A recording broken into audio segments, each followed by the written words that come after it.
Gaya nga po ng aking nabanggit ay nangangamba ang mga residente dito matapos na gumuho ang isang parte ng Robinsons East Homes at baha naman ang bumugan sa mga commuter at motorista sa ilang bahagi ng Metro Manila at kalapit lugar. Narito pong report.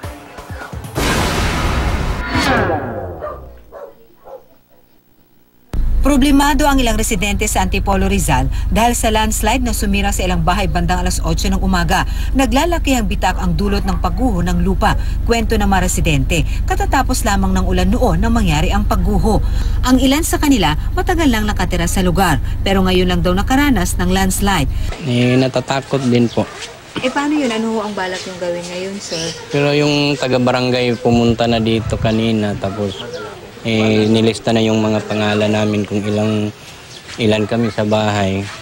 Tapos yun na, naghintay na lang kami kung anong gawin nila sa amin. Kung kailangan, lilikas din. Siyempre po, nagulat. Natakot din, ganun. Paano yan?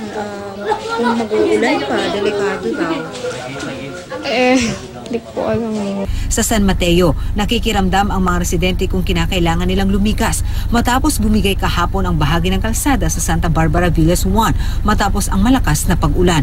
Nangangamba man sa kanilang kaligtasan, minabuti ng ilang residente na manatili sa lugar. Paano kami lilikas? Hindi naman kaagad-agad. Ang hirap kaya basta-basta ka na lang lilipat tapos i-relocate kami doon sa isang yung mga bahay nga walang nakatira, as in kahon lang, tapos hindi naman stable. Pero meron din namang mga lumikas na at nakituloy sa kapitbahay.